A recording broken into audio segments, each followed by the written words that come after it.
जय हो भगवान, आपकी बड़ी कृपा, श्री जी की बड़ी कृपा। बोले पुत्र मर गया, कृपा मना रहे हो? हाँ हाँ, मेरा नहीं था, उनका था। उन्होंने इतने दिनों के लिए सेवा दी थी, अब बुला लिया अपने पास, जय हुआ। पर ये महान भक्त की बात है।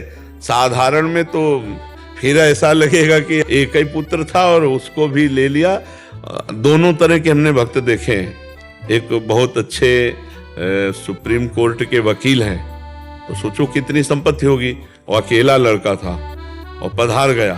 तो ऐसे वो बता रहे थे जैसे कोई मतलब गांव की बात हो, क्यों आपका एक ही पुत्र था और ठाकुर जी ने उसे ले लिया, बस अब आशीर्वाद दीजिए कि हर समय भगवान का चिंतन होता रहे। और हंस हंस के बात कर रहे थे। तो हम कहा आपका?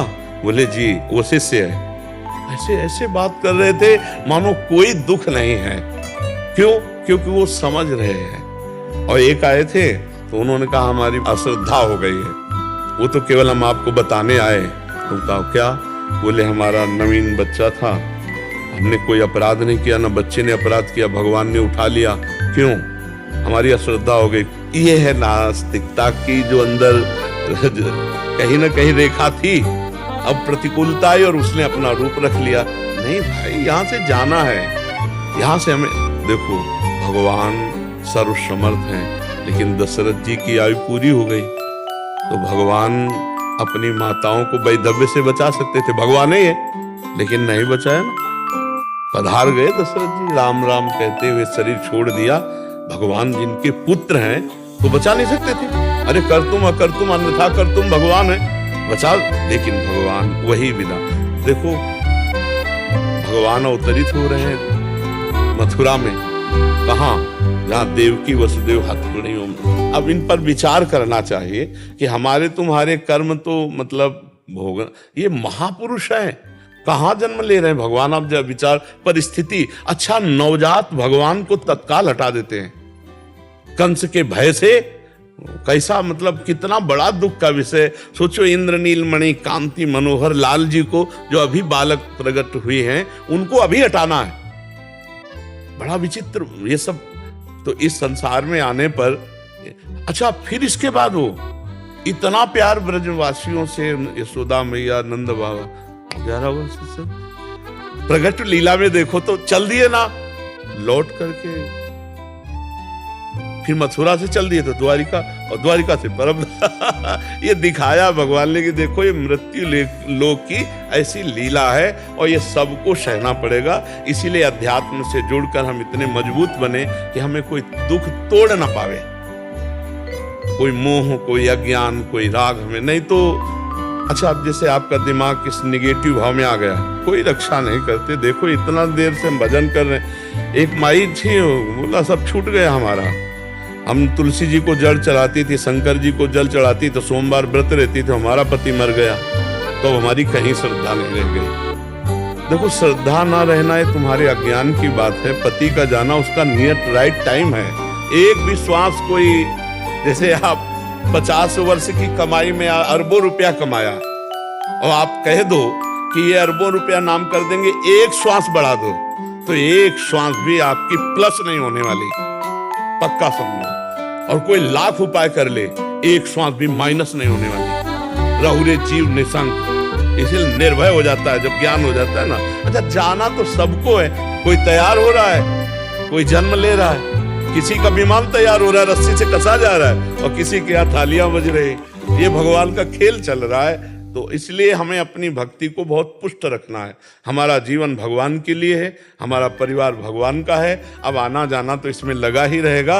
अब हमको अपनी भक्ति नहीं छोड़नी, ये जन्म हमें बर्बाद नहीं करना। अगर इस जन्म में भक्ति कर ले गए तो फिर भगवान की प्राप्ति हो जाएगी। मानव देह भगवान की प्राप्ति के लिए आना जाना है तो लगा। और देखो हम आपको सच्ची बताएं, केवल अज्ञान की बात है, नहीं तो पत्नी का अगर स्वार्थ बिगड़ जाए तो पति की हत्या कर दे, पति का स्वार्थ बिगड़ जाए तो पत्नी की हत्या कर दे, पुत्र का स्वार्थ बिगड़ जाए तो पिता की छाती में चाकू मार के फाड़ दे, और पिता का स्वार्थ बिगड़ जाए तो पुत्र को जहर खवा दे।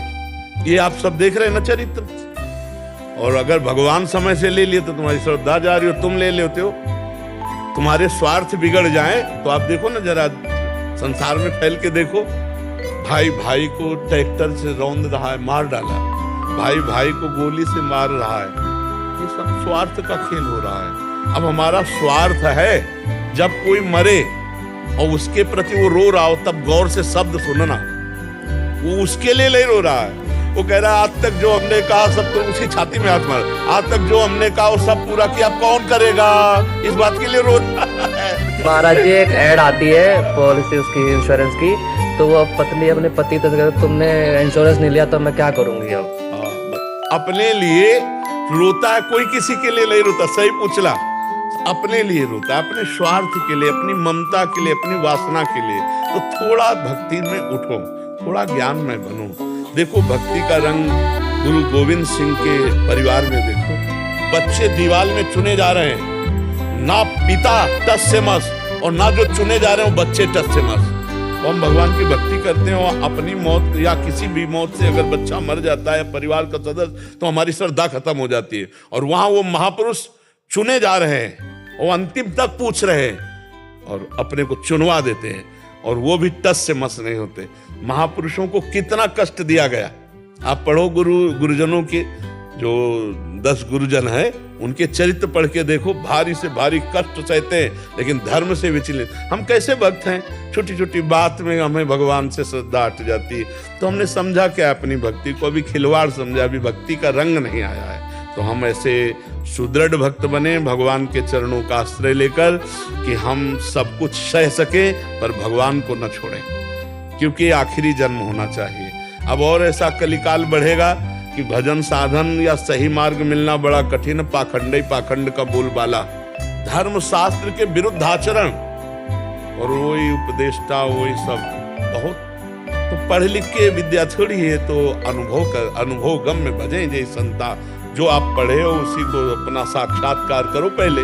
तो ये परमार्थ नहीं है, परमार्थ एक है अपने मन और इंद्रियों को मारकर भगवान में चित्त को जोड़ना, और यही सिखाना। अध्यात्म तो यहाँ से प्रकट होता है, जब हम नाम जप करते हैं, जितेंद्रियता, धर्म से चलते हैं, अनुष्ठान मंत्रों का करते, जीवन भजन में लगाते, तब हमें शास्त्रों का अर्थ समझ में आता है। शास्त्र ऐसे समझ में नहीं आते, शब्दार्थ, भावार्थ और रहस्यार्थ अलग अलग है। शास्त्रों में जो गुप्त वस्तु रखी गई है वो ऐसे घुमा के रखी गई है कि दक्षिण की तरफ जाना है, लेकिन 10 कदम बाद उसे उत्तर की तरफ मुड़ जाना है, और वस्तु रखी पश्चिम में। अब वो कैसे जानेगा, तो केवल दक्षिण पड़ रहा है, वो आगे की बात वही जानेगा। इसीलिए कहा गया कि महापुरुषों का संग करे, क्योंकि वो अनुभव किए हैं। प्रथम सुने भागवत भक्त मुख भगवत बानी, भगवत बानी भक्त मुख, जो भगवान का भजन करते हैं भगवान उनको रास्ता बता देते हैं। हमारी वस्तु ऐसे रखिए, पहले ऐसे जाओ, फिर ऐसे मुड़ो, फिर ऐसे, तब वो अनुभव गम में भजे जय संता। वो अनुभव गम में संत जब बताते हैं तो हमारे ऊपर उसका प्रभाव पड़ता है। तो धीरे धीरे इतना भजन कर लो कि अगला जन्म ना मिले, नहीं तो कलिकाल में ऐसा समय आता जाएगा कि सत्य मार्ग का अवलंबन लेने वाले बहुत कम होंगे तो जरूर, भगवान की सृष्टि है, पर बहुत कम होंगे। इसीलिए नाम जप करो। ये सब नौटंकी नाटक में कुछ नहीं है। अपने आप जो दुख सुख आ रहा है उसको भोगो, और भगवान मिटा सकते हैं। ये हम बात आपसे कहते हैं, सर्वसमर्थ भगवान मिटा सकते हैं। सुषेण वैद्य को बुलाया भगवान ने। हम तो यही कहते हैं कि भगवान किसी छूछा वाले को बुलाते, बहुत ब्रह्म ऋषि थे, लेकिन लंका से सुषेण वैद्य को, योग्य वैद्य को बुलाया और उनसे पूछा।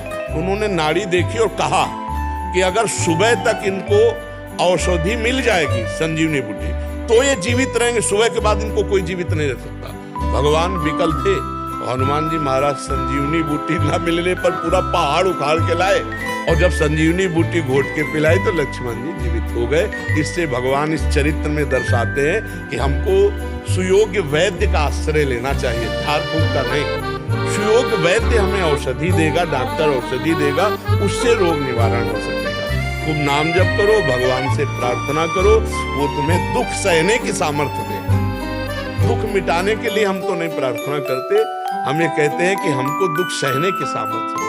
प्रभु आपके द्वारा जो मेरे कर्म के अनुसार किया गया विधान है उसको मैं सह जाऊं, आपको भूलूं नहीं, आपको प्यार करूं और आपके प्यार में मस्त रहूं, यही